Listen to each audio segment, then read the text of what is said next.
Good morning students. बेटा ये lecture class 10th chemistry के लिए है। क्लास 10th केमिस्ट्री में हमारा जो चैप्टर रनिंग में है वो है कार्बन एंड इट्स कंपाउंड्स। तो हमारा जो चैप्टर है वो है carbon and it's compounds.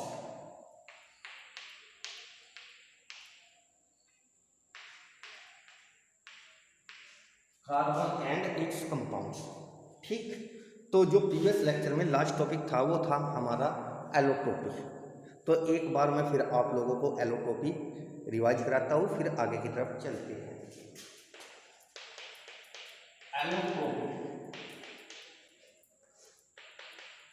Allotropy के बारे में मैं क्या बताया था बच्चों? अगर आपको याद हो कि जैसे डायमंड, ग्रेफाइट, दोनों देखने में एक दूसरे से बिल्कुल डिफरेंट, यानी कि दोनों के फिजिकल प्रॉपर्टीज बिल्कुल डिफरेंट है। ग्रेफाइट तो आपने देखा भी होगा बच्चों, जो आपका पेंसिल का कोर पार्ट है वो किससे बना हुआ है? ग्रेफाइट से। जब दोनों को ऑक्सीजन की प्रेजेंस में हीट देते हैं तो दोनों से कार्बन डाइऑक्साइड गैस बनती है। दोनों से क्या बनती है? Carbon dioxide gas. तो इससे क्या कंक्लूजन निकला? इससे कंक्लूजन ये निकला कि केवल कार्बन ही ऑक्सीजन से कंबशन के बाद कार्बन डाइऑक्साइड गैस देता है। क्लियर बात है? तो जो डायमंड और ग्रेफाइट थे या है, दोनों देखने में बिल्कुल एक दूसरे से डिफरेंट। क्लियर बात है बच्चों? इसलिए इन दोनों की फिजिकल प्रॉपर्टीज एक दूसरे से बिल्कुल डिफरेंट, लेकिन दोनों को ऑक्सीजन के प्रेजेंस में जला नहीं पाता। कौन सी गैस देते हैं बच्चों? Carbon dioxide. इसका मतलब दोनों के दोनों किसके बने हुए हैं? कार्बन एटम से मिलकर बने हुए हैं। यानी कि ये एक ही एलिमेंट की दो डिफरेंट फॉर्म्स है। एक ही एलिमेंट की दो डिफरेंट फॉर्म्स है जिनकी physical properties different but chemical properties same होती है। समझ गए?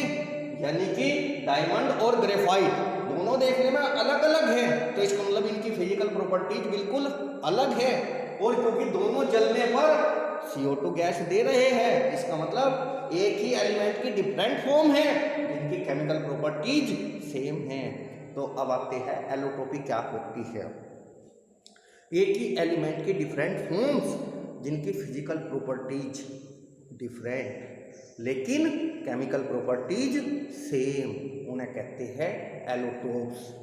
एक दूसरे के एलोटोप्स, और इस फिनोमिना को कहते हैं एलोट्रोपी। तो the different forms of same element having different physical properties but same chemical properties are known as allotrope to each other and this phenomena is known as allotropy. तो जब एक ही एलिमेंट की different forms जिनकी physical property अलग अलग होती है लेकिन केमिकल प्रॉपर्टीज एक जैसी होती है, उन्हें एक दूसरे के एलोटोप्स कहा गया है और इस फिनोमिना को कहा गया है एलोट्रोपी। क्लियर है बच्चों? उसके बाद हम बात करते हैं आगे। फिर मैंने डायमंड और ग्रेफाइट में आपको डिफरेंस बताया था, ठीक। तो इसका मतलब डायमंड और ग्रेफाइट कार्बन एलिमेंट के एलोटोप्स है, क्योंकि इनकी फिजिकल प्रॉपर्टीज अलग अलग है, केमिकल प्रॉपर्टीज सेम है। आई बात समझ में बच्चों? तो अगर आपसे बोर्ड के अंदर कोई क्वेश्चन पूछता है एलोट्रोपी क्या होती है, तो मैं बता दिया एक एलिमेंट की डिफरेंट फॉर्म्स जिनकी फिजिकल प्रॉपर्टीज डिफरेंट होती है लेकिन केमिकल प्रॉपर्टीज सेम होती है, वे एक दूसरे के एलोटोप कहलाते हैं and this phenomena is known as allotropy. तो कार्बन के एलोटोप्स कौन से हैं? Diamond and graphite. इसके अलग भी हो सकते हैं, coal, coke, these are also allotropes of carbon, क्योंकि वे भी कंबशन पर क्या देते हैं आपको? CO2 gas. तो डायमंड ग्रेफाइट में फिर डिफरेंस है। क्या डिफरेंस होता है? डायमंड बड़ा हार्ड मटेरियल होता है, यानी कि हार्डेस्ट मटेरियल में इसकी काउंटिंग होती है। ये ग्लास और ग्रेनाइट को कट करने के काम में आएगा। जो ग्रेफाइट होता है इसका पाउडर बड़ा सॉफ्ट होता है और जो मशीनरी पार्ट होती है उनमें फ्रिक्शन को रोकने के लिए इसे एज ए लुब्रिकेंट यूज किया जाता है। डायमंड जो होता है बच्चों वो हार्ड सरफेस पर पॉलिश करने में भी यूज किया जाता है। इसको ज्वेलरी बनाने में यूज किया जाता है। ग्रेफाइट का यूज मैंने बता ही दिया। इसका यूज कहाँ है डायमंड का? हार्ड सरफेस पर पॉलिश करने में, ग्लास ग्रेनाइट को कट करने में, ज्वेलरी बनाने में डायमंड का यूज किया जाता है। जो ग्रेफाइट होता है वो सॉफ्ट होता है, इसलिए जो मशीन्स होती है उसके पार्ट्स में जो फ्रिक्शन होते हैं उनको प्रिवेंट करने के लिए इसे एज ए लुब्रिकेंट यूज किया जाता है। फिर जो पेंसिल का कोर पार्ट है उसे बनाने में ग्रेफाइट का यूज किया जाता है। इसका रिफ्रैक्टिव इंडेक्स ज़्यादा होता है डायमंड का। इसका रिफ्रैक्टिव इंडेक्स डायमंड के कंपेयर में कम होता है बच्चों। डायमंड में जो एक कार्बन एटम 4 कार्बन एटम से जुड़ा होता है, और हमको पता कार्बन की वैलेंस शेल में कितने इलेक्ट्रॉन होते हैं? 4। इसका मतलब डायमंड में एक कार्बन एटम 4 कार्बन एटम से जुड़ा होता है, तो किसी भी कार्बन के पास फ्री इलेक्ट्रॉन नहीं होता, जिसकी वजह से diamond work conductor of electricity होता है। जबकि ग्रेफाइट के अंदर एक कार्बन एटम 3 कार्बन एटम से अटैच होता है। इस प्रकार से हर कार्बन एटम के पास एक फ्री इलेक्ट्रॉन होता है, इसलिए graphite is a good conductor of electricity. तो ये इनमें डिफरेंस थे। इसके बाद हम आगे बढ़ते हैं बच्चों। अब बात करते हैं catenation.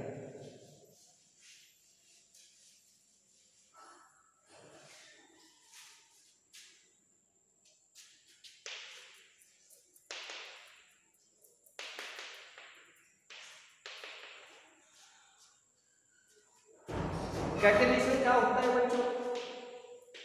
Cell linking property of the atoms of same element. एक ही एलिमेंट के एटम्स की आपस में जुड़ने की प्रॉपर्टी या टेंडेंसी क्या कहलाती है? कैटेनेशन। यानी कि जब किसी एक ही एलिमेंट के एटम्स आपस में एक दूसरे के साथ जुड़ते चले जाते हैं तो उसे कहते हैं कैटेनेशन। जैसे आपने पढ़ा ओ आपस में डबल बॉन्ड से जुड़ते हैं, N2 में 2 नाइट्रोजन एटम आपस में ट्रिपल बॉन्ड से जुड़ते हैं। क्लियर बात है बच्चों? इसी प्रकार से 4 फास्फोरस एटम एक दूसरे से जुड़ते चले जाते हैं।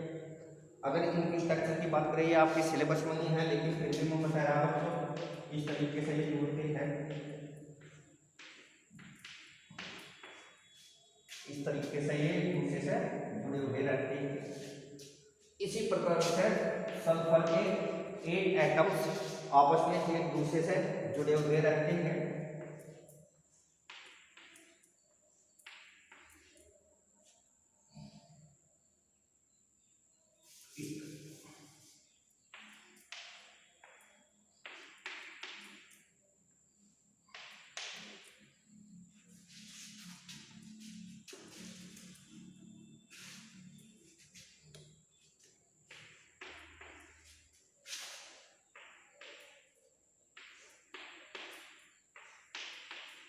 देखिए बच्चों 1 2 3 4 5 6 7 8 इस तरीके से जुड़े रहते हैं एक क्राउन की शेप में।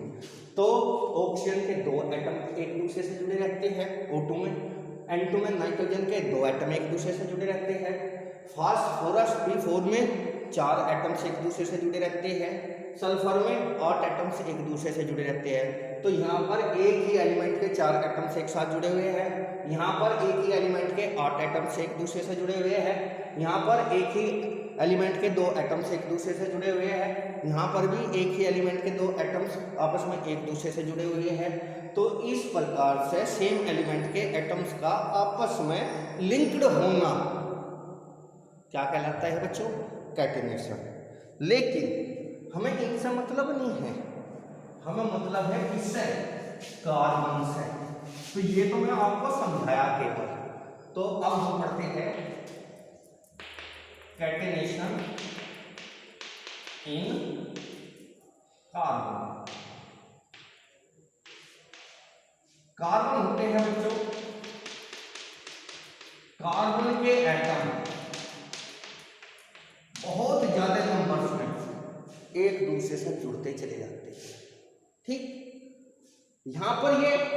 स्ट्रेट चेन में जुड़े हुए हैं। उस जगह आपको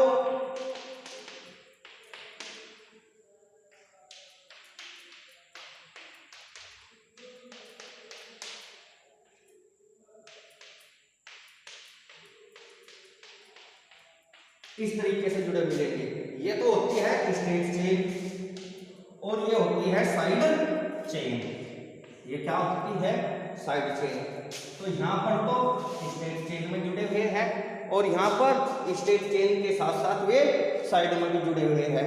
तो इस प्रकार से कार्बन के बहुत सारे एटम्स एक दूसरे से जुड़े हुए होते हैं। आगे देखिए बच्चों,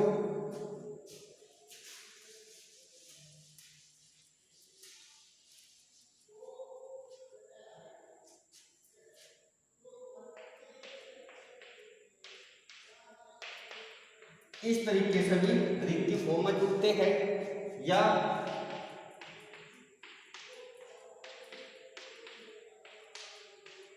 ऐसे जुड़े हुए होते हैं ये रिंग की फॉर्म में।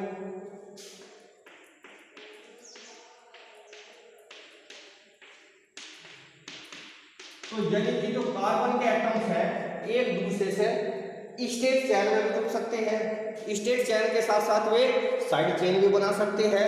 वे आपस में एक दूसरे से लिंक्ड होकर रिंग फॉर्म भी कर सकते हैं। तो इस प्रकार से एक ही जैसे एटम जुड़े हुए हैं, चाहे वे आपके स्टेट चेन में जुड़े, चाहे स्टेट चेन के साथ साथ वे साइड चेन बनाए या फिर वे आपस में लिंक्ड होकर रिंग बनाए। तो जुड़ तो रहे बच्चों एक ही एलिमेंट के एटम्स, तो इसको बोलते हैं कैटेनेशन। और कैटेनेशन सबसे ज़्यादा किस में पाया जाता है? कार्बन में। तो कार्बन वो एलिमेंट है जिसके एटम्स एक दूसरे से जुड़कर बहुत लंबी चेन्स या बड़ा रिंग बना सकते हैं। इसलिए सबसे ज़्यादा कैटेनेशन की टेंडेंसी किस में होती है? कार्बन में। और कार्बन के एटम्स आपस में लिंक्ड होकर स्टेट चेन के साथ साथ ये साइड चेन या रिंग फॉर्म भी कर सकते हैं। तो दोबारा से सुनिएगा, कैटेनेशन क्या होता है? जब एक ही एलिमेंट के एटम्स आपस में जुड़ते चले जाते हैं तो उसको कहा गया है कैटेनेशन। कैटेनेशन आपके O2 में 2 ऑक्सीजन एटम एक साथ जुड़े हुए हैं, N2 में 2 नाइट्रोजन एटम एक साथ जुड़े हुए हैं, फास्फोरस में 4 फास्फोरस एटम्स एक साथ जुड़े हुए हैं, सल्फर में 8 सल्फर एटम्स एक दूसरे से जुड़े हुए हैं, वहाँ भी कैटेनेशन है।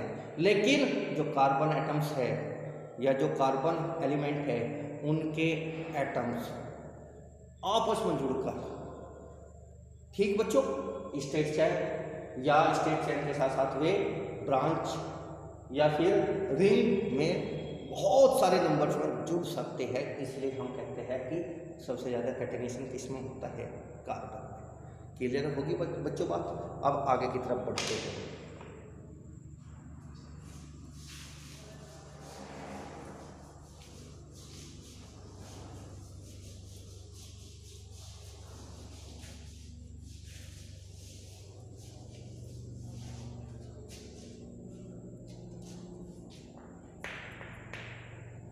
वर्सेटाइल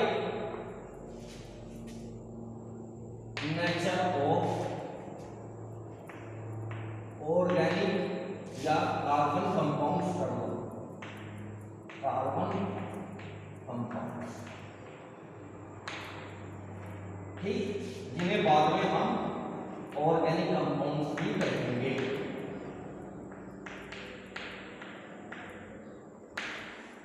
ठीक है बच्चों, तो यानी कि 2 तरह के कंपाउंड्स होते हैं, एक कार्बन कंपाउंड जिन्हें ऑर्गेनिक कंपाउंड्स कहा जाता है और दूसरे बच्चों क्या है आपके दूसरे जिन्हें कार्बन कंपाउंड्स या ऑर्गेनिक कंपाउंड्स कहा गया, दूसरे है आयनिक कंपाउंड्स। तो आयनिक कंपाउंड्स के कंपेयर में कार्बन कंपाउंड्स के नंबर बहुत ही ज़्यादा होते हैं। इसलिए organic compounds are versatile in nature. उसका रीजन था, अब हम उसके रीजन पे चलते हैं। रीजन क्या है क्यों ऑर्गेनिक कंपाउंड्स या कार्बन कंपाउंड्स बहुत ज़्यादा नंबर्स में एग्जिस्ट करते हैं? नंबर 1 अभी बता था बच्चों, कैटेनेशन। क्योंकि इनमें कैटेनेशन होता है, बहुत सारे कार्बन एटम्स आपस में जुड़ते चले जाते हैं और अलग अलग ऑर्गेनिक कंपाउंड या कार्बन कंपाउंड्स बनाते चले जाते हैं।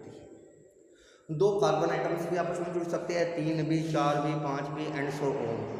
यानी कि कार्बन एटम्स में जो कैटेनेशन होता है वो बहुत ज़्यादा होता है, जिसकी वजह से ये आपस में जुड़कर बहुत लंबी चैन तक बना सकते हैं। इसलिए इस कैटेनेशन की वजह से इसके बहुत सारे कंपाउंड्स बनते हैं।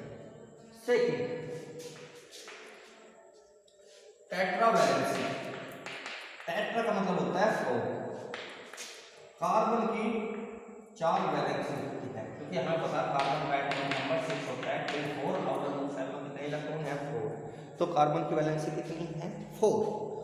तो आप कहोगे कि वैलेंसी 4 होने से क्या मतलब, या वैलेंसी 4 होने से इसके वर्सेटाइल नेचर का क्या कनेक्शन, या वैलेंसी 4 होने से इसके बहुत सारे कंपाउंड्स होने का क्या कनेक्शन। तो इधर देखिए, ये आपका मीथेन है, जिसे शॉर्ट में CH4 लिख सकते हैं। अभी नेक्स्ट टर्म में मैं आप लोगों को इसे समझाऊंगा। अब देखिएगा, एक H को रिप्लेस करिएगा और एक Cl लगा दीजिएगा, ये बन गया आपका CH3Cl, अनदर कंपाउंड। अब एक H को रिप्लेस और कर दीजिएगा और एक Cl और लगा दीजिएगा, ये हो गया आपका CH2Cl, this is another compound. अब एक H को और एक Cl से रिप्लेस कर दीजिएगा, ये हो गया आपका CHCl, अनदर कंपाउंड। अब जो एक H बचा हुआ उसको फिर एक Cl से रिप्लेस कर दीजिएगा, ये बन गया आपका CCl4, अनदर कंपाउंड। तो इसकी 4 वैलेंसी होने से आप देख रहे होंगे कि डिफरेंट कंपाउंड्स बन सकते हैं। ऐसा नहीं बच्चों आप Cl से रिप्लेस कर सकते हो, किसी भी मोनोवैलेंट एटम से इसे रिप्लेस कर सकते हो। मोनोवैलेंट एटम का मतलब है जिसकी वैलेंसी 1 होती है, या मोनोवैलेंट ग्रुप से आप इन्हें रिप्लेस कर सकते हो। तो 4 वैलेंसी होने की वजह से इनके बहुत सारे कंपाउंड बन सकते हैं। तो पहला क्या था? कैटेनेशन, यानी कि जो कार्बन के एटम्स हैं उनमें सेल्फ लिंकिंग प्रॉपर्टी बहुत ज़्यादा होती है, जिसकी वजह से वे 2 कार्बन या कुछ कार्बन एटम के कंपाउंड से लेकर बहुत सारे कार्बन एटम्स के कंपाउंड बना सकते हैं, क्योंकि वे जुड़ते चले जाएंगे बच्चों। दूसरा था टेट्रावैलेंसी, 4 वैलेंसी होने की वजह से ये बहुत सारे कंपाउंड्स बना सकते हैं। थर्ड क्या है बच्चों?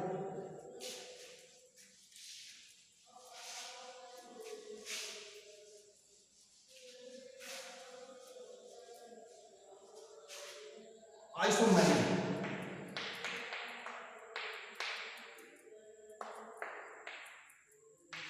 ये नया कॉन्सेप्ट है। आइसोमेरिज्म क्या होता है इधर देखिएगा।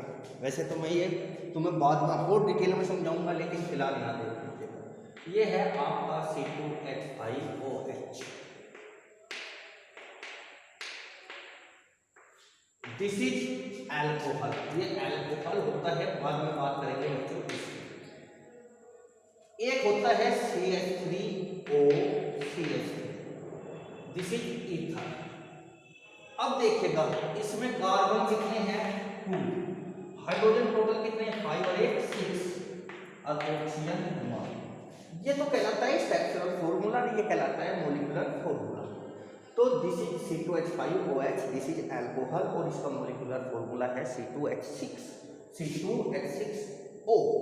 अब ये ईथर है, ये देखिएगा C2H6O, यानी कि चाहे अल्कोहल हो या ईथर, दोनों का मॉलिक्यूलर फॉर्मूला सेम है, लेकिन दोनों अलग अलग कंपाउंड है, दोनों की स्ट्रक्चर अलग अलग है, दोनों की केमिकल प्रॉपर्टीज अलग है। तो ऐसा फिनोमिना जिसमें 2 या 2 से अधिक कंपाउंड जिनका मॉलिक्यूलर फॉर्मूला सेम हो, लेकिन स्ट्रक्चर्स और केमिकल प्रॉपर्टीज डिफरेंट हो, वे कहलाते हैं एक दूसरे के आइसोमर्स, और इस फिनोमिना को कहते हैं आइसोमेरिज्म। तो इसका मतलब अल्कोहल और जो ईथर है इनकी केमिकल प्रॉपर्टीज अलग अलग है, क्योंकि ये कंपाउंड्स अलग अलग है, इनकी स्ट्रक्चर्स अलग अलग है, लिखने का तरीका अलग अलग है मतलब, लेकिन मॉलिक्यूलर फॉर्मूला सेम है। तो 2 या अधिक कंपाउंड्स जिनका मॉलिक्यूलर फॉर्मूला सेम हो लेकिन उनकी स्ट्रक्चर और केमिकल प्रॉपर्टीज अलग अलग हो, इस फिनोमिना को कहा गया बच्चों आइसोमेरी। तो आइसोमेरी क्या होती है? टू और more compounds having same molecular formula but different physical and different chemical properties and structures are known as isomers to each other and this phenomena is known as isomery। तो जब एक ही मोलिकुलर फॉर्मूला सेम हो लेकिन compounds अलग अलग हो, उनकी structures अलग अलग हो और केमिकल प्रॉपर्टीज अलग अलग हो, तो उन्हें एक दूसरे के आइसोमर्स कहते हैं, यानी कि एक दूसरे के आइसोमर्स है और इस फिनोमिना को कहा जाता है आइसोमेरी। इन ऑर्गेनिक कंपाउंड्स में आइसोमेरी नहीं होती, यानी कि एक ही मोलिकुलर फॉर्मूले पर दो कंपाउंड्स नहीं होते बेसिकली, लेकिन ऑर्गेनिक कंपाउंड्स में एक ही मोलिकुलर फॉर्मूले पर बहुत सारे कंपाउंड्स हो सकते हैं। तो इसका मतलब ये है कि आइसोमेरी भी बहुत सारे ऑर्गेनिक कंपाउंड्स बनने के लिए रेस्पॉन्सिबल है, यानी कि ये भी वर्सेटाइल नेचर का एक कारण है। तो अभी तक मैं बताया था catenation, self linking properties of atoms of same element is known as catenation. फिर बताया था कार्बन की वैलेंसी 4 होती है क्योंकि उसके आउटर मोस्ट शेल में 4 इलेक्ट्रॉन्स होते हैं, इसलिए उसकी वैलेंसी 4 होती है, उसे टेट्रावैलेंट कहते हैं और टेट्रावैलेंसी होने की वजह से उसके बहुत सारे कंपाउंड्स पॉसिबल है। उसके बाद मैं बताया था आइसोमेरी, जब दो या दो से अधिक केमिकल्स या कंपाउंड्स जिनका मोलिकुलर फॉर्मूला सेम लेकिन स्ट्रक्चर्स और केमिकल प्रॉपर्टी डिफरेंट होती है, एक दूसरे के आइसोमर्स कहलाते हैं। इस फिनोमिना को कहते हैं आइसोमेरी और आइसोमेरी होने से भी बहुत सारे ऑर्गेनिक कंपाउंड्स पॉसिबल है। तो कैटेनेशन, टेट्रावैलेंसी एंड आइसोमेरी ये ऑर्गेनिक कंपाउंड्स की वर्सेटाइल नेचर के लिए रेस्पॉन्सिबल है। तो आज के लिए बच्चों इतना ही।